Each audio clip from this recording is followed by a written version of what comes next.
So what we've done the last couple weeks, we looked at these encounters where the people had these opinions of who Jesus was, and they have this encounter with him, and they go to that encounter believing something true about God, and then a different one actually showed up that day. So we had, the woman at the well, we had Peter with the denial, and all these things. Now I'm going to tell you a quick story, and it's going to lead you into the story we're going to talk about today. I don't know who knows this. I say this every once in a while, and people that have known me for a while, maybe you've heard this story before. But my family, my grandfather, and all of the people related, my dad, were sailors, sailboat racers. Had a boat on Lake Michigan, and they would race the sailboat from Chicago to Mackinac Island in the Mac race. They did this every year for how many years? 30-something years. They're old goats. That's the title you get. When you do enough of them, they call you an old goat. And so Dad's an old goat. And he's been that since he was like 30, I think. Like he started racing when he was 1. He was literally, no. So they did this forever. So in the summers, we would go up and pacifiers would fly down the aisleways towards people. We would go up to Michigan City where the boat was held, and we would spend the afternoon or the evening, in Michigan City. We'd take the boat out, and we would sail around and come back. And if it's really great, as long as you are a person who enjoys the water, right? When we, AJ, you're seasick, right? Yeah, AJ doesn't like the water. AJ being a paddle boat on Lake Webster and not feel great in his tummy. I do pretty good. Dad did pretty good. I think all of us that grew up did really well. One person in particular in our family, I don't think even realized they were ever on the water. That would be my grandfather, who had an iron stomach. There's a famous story of coming home from Mackinac Island. Eric was on the boat, my brother, and they were taking the boat back from Mackinac after doing the race. They had to sail it all the way back to Michigan City.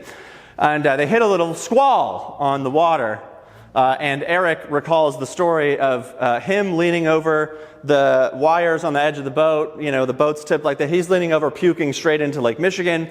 Dad's looking a little green around the gills. All the other guys don't look so good. These are seasoned sailors. They're all looking a little sick. And my grandfather comes up from underneath where the galley is with a ham sandwich that had been on the boat for a week at that point, I don't even know, with mayonnaise that was warm. And he looked around at everyone. He goes, "Anybody need a sandwich?" Like, this is iron stomach stuff. You with me? And so he just, the number of times I watched this man get hit by the boom as it swung across, as you turn a boat and the sail is on a boom and it would swing as you change direction to catch wind. He would stand there and just get walloped by this thing. He's 30-something years sailing. He still gets hit by the boom. But whenever you do big races like this, you have to be safe, right? You have to be safe. Safety's paramount, number one, okay? And so you have to do drills. What happens if someone falls overboard? You have to log all these drills and prove you have enough life vests and all these things. And so they were out doing man overboard drills. What happens if someone falls in? So, Willard said, "I'll jump in the water," so he dives in the water with his clothes on, and they drop sail, and you got to go past. You throw the life ring out, and you go past, and he's got to grab it, and then you've done your drill. So he goes past the first time, and he misses. And all the guys that do the races are cracking up because Willard's out there in Michigan just, floundering around. So they turn the boat around. I don't know if you've ever seen a sailboat turn. They don't jet ski turn. It's a nice, wide, slow turn. So they get all the way back around, and they go past again. Willard reaches for the life raft boat, thinking he misses. So the boat comes back around, and it comes back this way, and they go by, and my grandpa looks up at my dad, and he said, "Hurry." They were laughing, having a good time. Have you ever fallen in the water with all your clothes on? Yeah, it's not great. Hurry. Now, that was in a pretty calm situation. You're like, really, if Willard wanted, he probably could have swam, close enough to somewhere to get somewhere. Imagine that happening in an actual situation where there's waves taking up the side of the boat. What do you think goes through the mind if someone clung to a piece of driftwood in the middle of the ocean? Storms pop up. What's their prayer in the middle of the water? There's the old saying, there's no atheists in foxholes. I don't think there's any atheists floating in the ocean on water. Tweak a little popular saying. Because if gods can't calm storms, then what are gods for? We've got in our mind the idea of the way that God should act, and when he doesn't act that way, we're sure he either doesn't exist or he's abandoned us. Now, Willard got picked up on the life. He made it. I'll give you the end of the story. He got back in the boat, right? They won the Mac race that year. I don't even know. I'll make it up, right? But he did make it back on the boat. But there are those floating in the water. I don't know if you know this. The Sea of Galilee is a lake. They call it a sea. It's a lake. It's a lake. It's about 7 miles from coast to coast. It's basically a little tiny cup of water about 600 feet below sea level. And it's lined by hills on all the sides of it. And when the sun goes down, the air around it cools very quickly. And the winds from the west side rush over those hills and come out onto the Sea of Galilee. So as the sun goes down, it cools, that warm air, the cool air comes down over the mountain and just swoops down over the sea. And at the very end of the Sea of Galilee, there's actually like this little channel of hills, the little gap in the hills around the water, and it basically funnels that wind that comes down into this funnel and blows it straight across the water from that side. And it picks up velocity as it goes through that gap in the hills. You with me? All this wind just picks up speed as it goes through and blows out over the water. So the storms here literally can feel like they appear out of nowhere as the sun goes down. You'll have a pretty tranquil, nice day. If it was real hot and then the sun goes down, rapid temperature change, and you will get pretty hefty winds straight over the top of Sea of Galilee as it's funneled down there. That's some of those pictures. The video is 10 minutes long. It's just them standing on the shore and it's like sunny and beautiful, and then the clouds cover over the head and there's a little bit of rain and it cools down, and all of a sudden those waves just start beating up the side of the shore. It's wild to watch how fast it comes on. I didn't want you to watch a 12-minute video though. But if you're bored, they're all over. You can watch them. They're really, really spectacular. So on this particular night, the disciples have left Jesus on the shore about 3 or 4 miles back, and they're in their boat. And according to John, it's just after dark, right on time for the temperature change, when the storm goes through that channel and the waves start to go. So they start straining against their oars. Mark tells us they're trying to just keep the boat stable in the water. And they're not having any luck. They're not having any luck at all. They're headed towards Capernaum. This is the direction that they're headed, which means they are actually oriented and going straight into the teeth of the winds, because Capernaum is where the channel opens to let the wind blow this way. So they are literally rowing as hard as they can against the wind that's coming right into their face. These strong fishermen moving the oars, trying to make headway in this current that's blowing them in the opposite direction. And this goes on for an hour or two. Because we know that it's right as the sun goes down, but we're told by other Gospels that this was now near the 4th watch when this next bit happened. That's between 3 and 6 o'clock a.m. So they have been rowing against the winds on a 7-mile boat for like 6 to 7 hours trying to cross. It's at this 4th watch that they see Jesus coming. They were straining at the oars for these 6 to 8 hours before Jesus even shows up. So they look out over the boat, and here comes Jesus walking on the water, because that's how you expect God to show up, right? This is the expectation. But I want just hear this really quick. He hasn't calmed the storm yet. You with me? He's out walking in the stormy waters. Not yet. We haven't done it. Jesus should walk out on the water is remarkable enough if that's who he says he is. But he's walking in the midst of a horrifically headwind storm. Just like really calm. Imagine it. Picture those waves there. You got the picture in your head. No calm storm yet. And he's like, I don't know how you walk on waves. I've never walked on water before. I don't know what it would look like. You with me? But he's, surfing on top of these waves, basically, is how I can think of it. And if he's who he says he is, he better walk on the water, right? Even in this storm. Because if he can't do that, then he must be no God at all. But walking out into the storm, gods are the storm, right? Gods avoid storms. they should at least calm them, right? But, you're an ancient farmer or whatever. You're like, I could really use some rain. So you sacrifice to the rain deity or whatever, or there's a big storm or whatever, and you make sacrifices and do rituals and try to stop this storm. If you have one of Charlie and I's book, Storms, there's rabbits that do snow dances, and they cause snowstorms, and that's why there's rabbit tails in trees. Are you with me? Gods don't walk in storms, they stop them. You with me? Good. The last thing they would do is walk out on them. So if you have this idea in your mind of Jesus just sort of like hovering over the water, right, with nothing really happening to him, you probably have the complete wrong image in your head, because these are some wild waves. Because something hovering over the top of the water would be a ghost. And that's exactly what the disciples said first. They said, it's a ghost. No, it was the full body of Jesus walking on top of the water inside the same elements they were dealing with, that the disciples rowed against for hours on end. Peter takes courage watching, this guy walking out there, and Peter says, Lord, if it is you, tell me to come out to you, and I will. So he crawls over the boat, and he starts walking on this stormy water towards Jesus, until he notices the storm. And suddenly, when the vision of the storm is stronger than the vision he has of Jesus, he starts to sink. And he cries out, save me. And Jesus reaches out his hand and pulls him back up, and the two of them get back into the boat, and then the storm dies down. Now, you don't think about it, but this story is rather controversial and really confusing. If you really start to ask enough questions, you start to be like, I don't understand this story at all. I think it's a really powerful metaphor. I think there's lots of layers to this story to understand. I think it's a story from the Gospels. They all present it to us. But there's a really powerful little metaphor that's being developed through here. It's a metaphor for the times when you are suddenly thrown into the chaos without an immediate answer.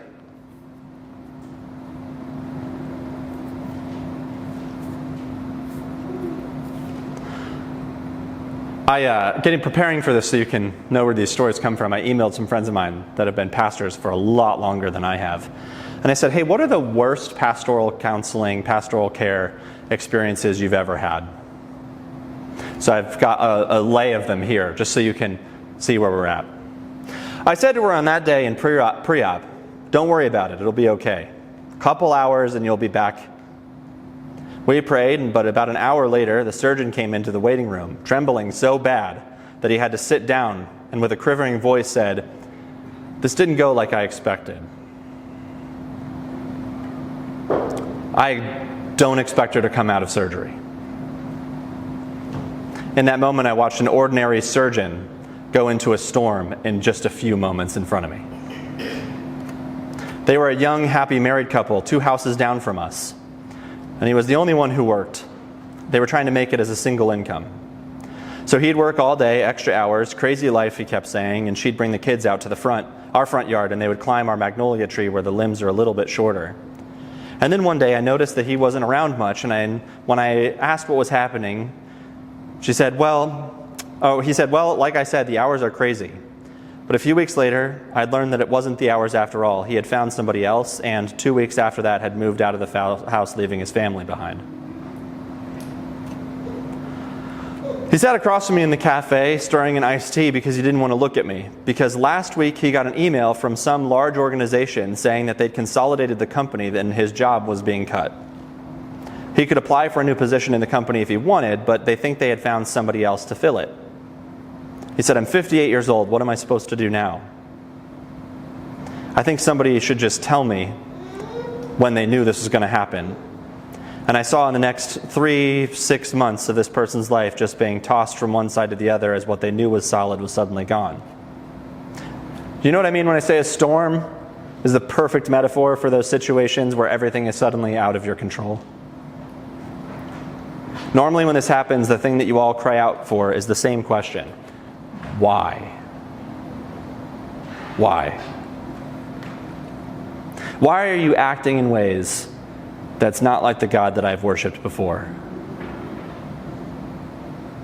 Is it because we've clung so tightly to traditional models of omnipotence that we fail to see the radical idea of the God that's actually in the Gospels? The God that is weak in power but strong in love. That's willing to be vulnerable to the experiences of humanity in the freedom of having love. Christians, of course, believe that God is powerful. That's an easy one for us to grasp onto. Christians believe that God has power, but we also believe that God is love. So therefore, his love defines his power. It's not his power that defines his love. Okay, we're gonna get there. Hebrews 2:14, the first bit of it, and then 17 through 18. It reads as this: "Since therefore we share in flesh and blood, he himself likewise partook in the same things. Therefore he had to be made like brothers in every aspect, so that he might become a merciful and faithful high priest in the service of God to make propitiation for the sins of people. For because he himself has suffered when tempted, he is able to help those who are being tempted." Jesus is made just like you and me. If you were in the class, this is one of the things we're talking about. He is the experience of being a human. Jesus has it. He's got that experience. You can't be tempted if you're untemptable, right? The story of him being tempted. If he wasn't really tempted, then he's not really a human. So he experiences all the things we experience so that he is able to help those who are being tempted. This is how the writer of Hebrews puts it. He's tempted like us. He suffered like us. The writer says that is how Jesus is able to assist the human experience. We often think Jesus is able to help because he's God, right? He is the storm. He just can, you with me? He could just go, I almost just said it like the killing curse from Harry Potter, because, he could just say abracadabra, and then bam, whatever needs to happen. That's how we think that Jesus is able to help, because he's God. And the whole universe just does whatever it's ordered to do. And that is something that we know God can do, right? The flood, creation, all these things that happens. But this is not what the writer of Hebrews tells us that Jesus is able to do when he helps, right? This is not how they describe it. He can help because he has been made exactly like us. He suffered like us. He was tempted. He lived a human life. He was made just like you and me. Same experiences. He can help because he knows what it's like to be a human. Writer of Hebrews 4:15 says, "For we don't have a high priest who's unable to sympathize with our weakness, but one who in every respect has been tempted, yet without sin." The word there is sympathize. Say sympathize. Like we mean it now. It's a word used all over the Bible that most translations, and a better way to translate this word would be the word compassion. Say compassion. And you get this everywhere, all over the news today, and it's this something that's just making me crazy, as people who say empathy is the most dangerous thing for a Christian to have. It's the most dangerous thing in the church. Empathy is dangerous. It's become a new hot button topic for a lot of big churches. It's all over. Anyway, it's dangerous for them to have. This is a quote below. "Empathy needs to be struck from the Christian vocabulary. Empathy is dangerous, empathy is toxic, and empathy will align you with the services of hell." That was in a sermon preached. That's not one in isolation. Countless church leaders all over social media, books, discussing the dangers of Christians that have too much empathy. It doesn't stand in isolation either. Oh, I just said that. Matthew, just a couple highlights things here. Remember, the word better translate from sympathy is the word compassion. Here we go. Matthew 9:35. How about this one? "Jesus went to the cities and the villages, teaching in synagogues, preaching the gospel of the kingdom, healing every sickness and every disease among the people. But when he saw the multitudes, he was moved with compassion for them, because they were weary and scattered like sheep having no shepherd. And he said, the harvest is plentiful, but the laborers are few. Pray that the Lord of the harvest will send laborers." Mark 1:42. "Now a leper came to him, imploring him, kneeling down to him and saying to him, 'If you are willing, make me clean.' And Jesus, being moved with," there it is, "stretched out his hand and touched him and said, 'I am willing to be cleansed.' As soon as he had spoken, and immediately the leprosy left him." The ability to understand and share in feelings. This is the idea of empathy and sympathize, right? Jesus, the God that's there from the very beginning, is able to empathize, sympathize, have compassion for you and me because he suffered and tempted in the same way. He's able to share in the feelings and the emotions and the sufferings because he joined into our human brokenness and walked among us. He was together with humanity. The way I saw someone say this is empathy is the first step towards compassion. Compassion is empathy with action. So I can feel empathy. I can be like, I feel sorry for AJ. I've been in an experience. I'm just making this up. I don't know. You're just staring at me and you're right in view line, right? I can be like, boy, I've been in the same situation. I've experienced something similar to AJ, and it makes me feel like butterflies are in my tummy. You with me? You know this experience? That's empathy. Compassion is the step next to it. What do I do with what I felt? Jesus didn't just look at the multitudes and have empathy for them. Like, boy, I'm so sorry that they are so hungry. That's a darn shame. But he had compassion for them and rounded up a little boy's snack and fed the multitudes. You with me? So we are able and always should speak of God's power within this constraint of love and empathy. This is how we always have to constrain and understand it in this way. We're always reminded of ourselves how easy it is to misunderstand what power really means. The story of Jesus raising Lazarus from the dead, right? Martha runs out to meet him. And in the path, she says to Jesus, if you had been here, my brother wouldn't have died. But even now, I know God will give you anything you ask for. That's power. Do you hear it? Do you hear it? If you had been here, he wouldn't have died. But I know, I know God will give you anything you ask for. And as soon as he enters into the village, Mary gets up and comes out and meets him and says the exact same words. Jesus, if you had been here. That's power too. Well, if you had been here, right? Jesus asked, where is Lazarus? And when she turned to walk towards the tomb, Jesus noticed Mary and the other Jews that were there were overcome with sorrow, and Jesus himself said he was deeply moved. And from within verse 33, before they even go to the tomb, we get, in the King James Version, the shortest verse in the entire Bible. Jesus wept. That's love. I could never understand this, and this is my favorite thing. Once you hear it, you're going to go, huh? You ready? I could never understand this. Why weep and go to the funeral at the tomb, basically for Lazarus, of one you're planning on ruining? You with me? Why don't you just speak a word and raise him from the dead? You know? Like, why wait 4 days and mourn and weep and be sorrowful if you're just going to ruin the funeral, right? Like, you're ruining it. At the very end, he's like, actually, da-da-da, right? You with me? Why cry over something that you can fix? Why cry over something that you could just go fix? Just go fix it. It's like, why? While Jesus is crying, the audience falls into two parts of this. Two camps on either side of Jesus as he weeps over the death of Lazarus. The very next phrase says, some of them looked at Jesus and said, look how much he loved him. That's love. You got it? Look how much he cared.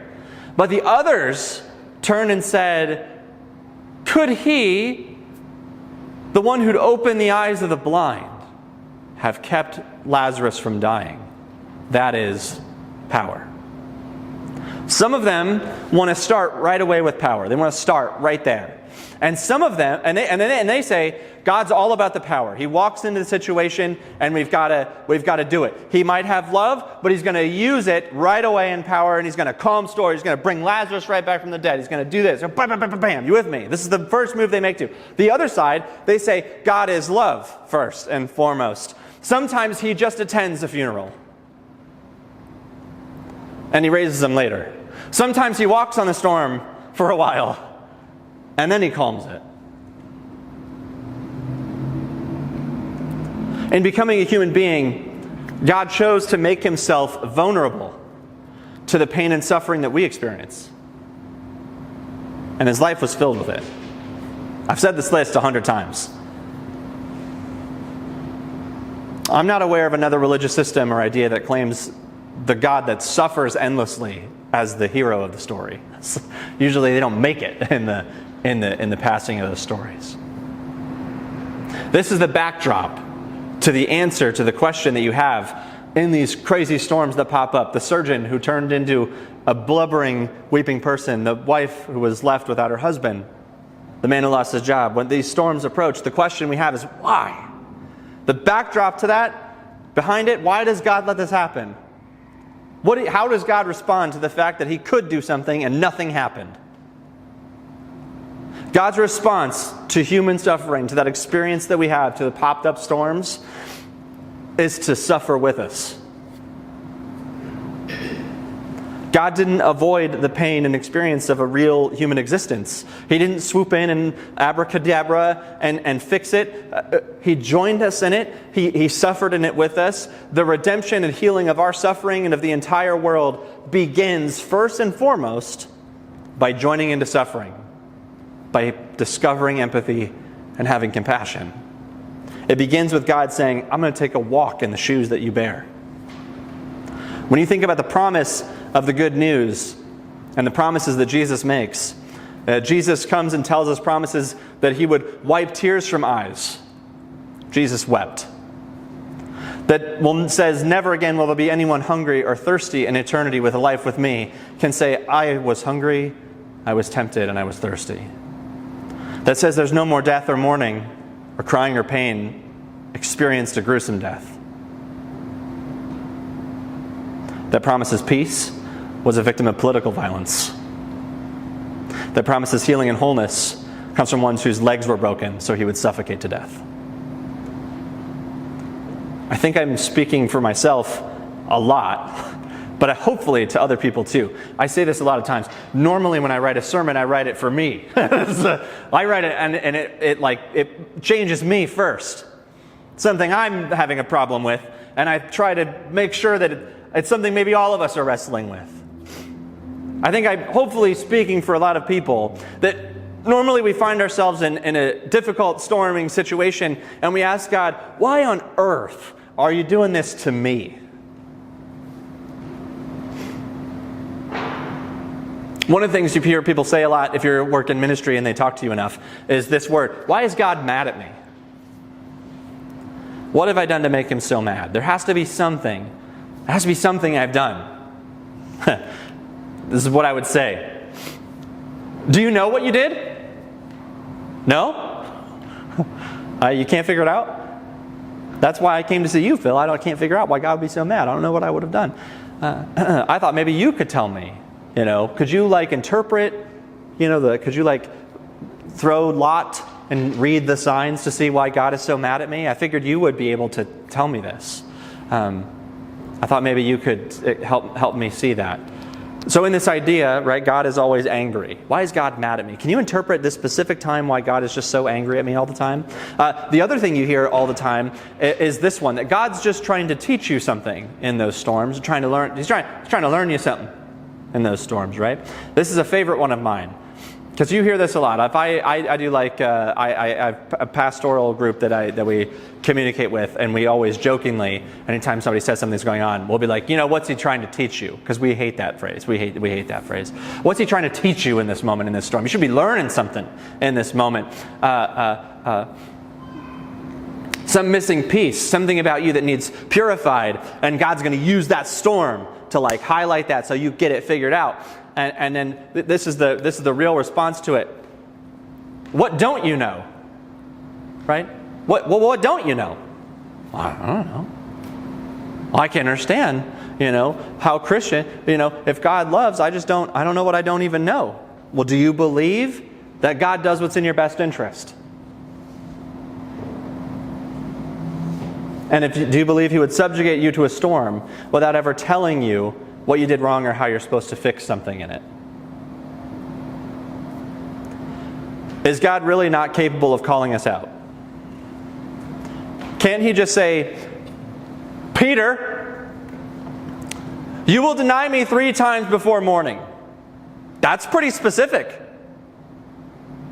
Saul, Saul, why do you persecute me? Nailed it right on the head. The one who betrays me, his hands are dipping in the same cup as mine. Pretty specific, right? The God encrypts these messages inside of storms in hope that we may one day figure it out. It's not suggesting that we don't have to learn things in the storms. I'm not suggesting that trouble doesn't come in order to teach us things. I'm just suggesting that those two don't always have to be our defaults. We don't always have to be like, clearly my arm got cut off, so God would teach me how to be right-handed. We don't have to have that. I didn't lose my left arm because last week I didn't pay a tithe, those don't have to be our defaults. God can speak directly. You will deny me 3 times. Why do you persecute me? The one who betrays me is dipping in the same cup as me. It doesn't have to be the default answer for everything. We don't have to look for encrypted God messages in every situation inside of a storm. And he's hoping one day we'll just figure it out. He's like, there, you found it. I left a little puzzle piece, like national treasure, like the all-seeing eye on the back of the thing. And if you spin you with me? Great. Sorry, had to get this out. Not saying we don't have things to learn, but it doesn't have to be our default. That's not the story of Joel. Right? It teaches us that sometimes people suffer not because they lack integrity, but precisely because you have integrity. It's not because you lack faith, but because you have it. So you have enemies. And suddenly you will find yourself overwhelmed in circumstances beyond your control. That is part of a human nature. The nature of storms is to be sudden. They come up out of nowhere. They can be on such a scale that they're moving in fronts and in ways that are way over your head and are devastating beyond belief.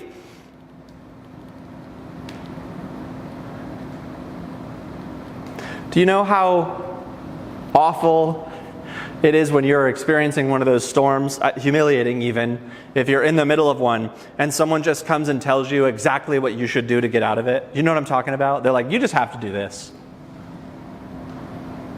Here's what you should do, right? I want to plead with you for just a moment here. We talked about the first week, if you're tumbling down a hill and you're not sure how to figure it out, you should just keep tumbling down the hill for a while, right? You don't need to grasp the first easy answer and get there. Sometimes getting rocked all the way to the bottom is good, as long as you're willing to learn. I'm going to say another one that you're going to be like, this is pastoral advice. Phil said keep falling away, and there's another one. Just for a moment here. When you say these things to someone in a storm, that you just give them the straight answer, you're giving them those things. You're implying that because they haven't done what they need to do, that you're implying that all the forces that are beating against their life right now are known to you and not to them. That you've got their life figured out. You understand everything going on. As soon as you give them the straight answer, well, you just got to do this. You are privy to information somehow that even they're not privy to in their own experience. That all these things beating against their life, you've got it all figured out. And that just simply changing the actions, you're going to shut this storm down. Hey, if you just do exactly this, you got the whole thing figured out. Now, I disagree. I disagree. Some things are way beyond human control. The idea is not to overpower them, but learn how to sustain yourself in them as you tumble more and more. Don't grasp for the easiest of the answers. And don't think you know all of the answers. My advice as we tumble, do you remember this? Stay in it, don't talk, but be around people, right? Tumble in the storm. Surround yourself with openness. Don't give them the easy answer. It's an experience, it's part of human experience. God is both love and power, but it stems out of his experience of love that he knows and empathizes with us. May we tumble together to grow in a new way. Let's pray.